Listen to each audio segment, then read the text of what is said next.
Halina't panoorin natin ang sumusunod na video clip.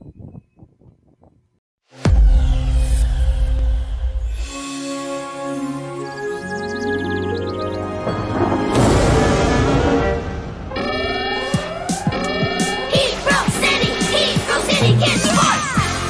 Lorna! Captain Barbell!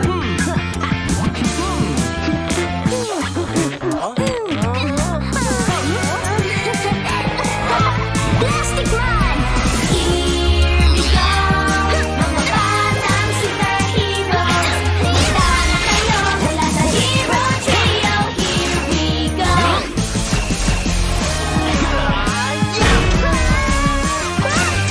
Here we go! Mga batang superheroes! Handa na kayo mula sa Hero Trio! Here we go!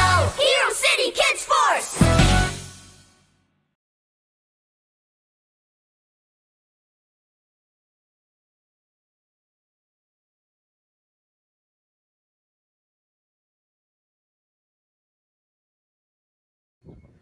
Ano ang pinapahayag ng video clip na ito?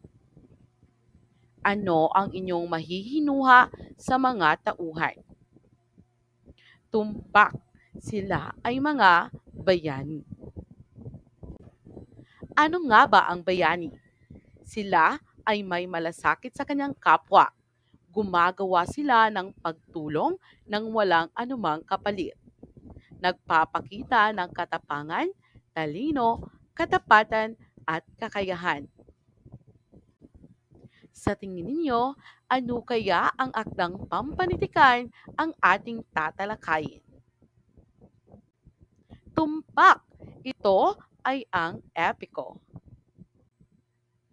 Ang epiko or epic sa Ingles ay isang anyo ng panitikan na tumatalakay sa kabayanihan at pakikipagsapalaran ng pangunahing tauhan laban sa kanyang mga katunggali.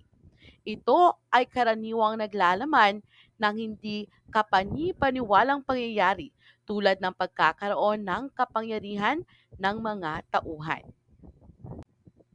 Bakit pa ba kailangang talakayin ang epiko? Ito yung mga layunin ng epiko. Ang talakayin ang mga sinaunang paniniwala, kaugalian, at mga huwaran ng mamamayan kung saan nagmula ang akda. Dumako naman tayo ngayon sa mga elemento ng epiko. Banghay. Ito ay ang pagkakasunod-sunod ng mga pangyayari.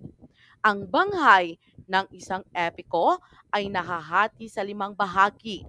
Ang simula, saglit na kasiglahan, kasukdulan, kakalisan, at wakas. Matatalinhagang salita.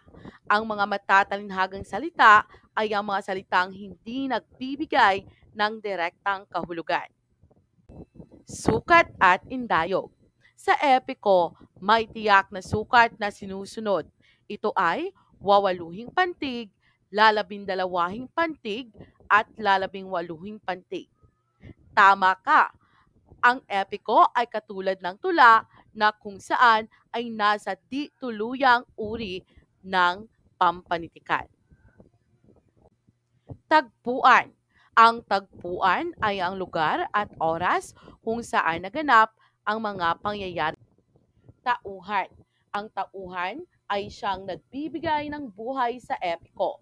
Sa madaling salita, ang tauhan ay ang mga kumikilos sa akda. Sa kwento ng kabayanihan, ang mga tauhan ay karaniwang may taglay o angking kapangyarihan. At ang huli ay ang tugma.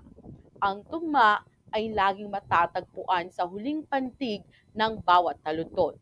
Ito ay ang pagkakasintunog ng mga pantig sa dulo ng salita.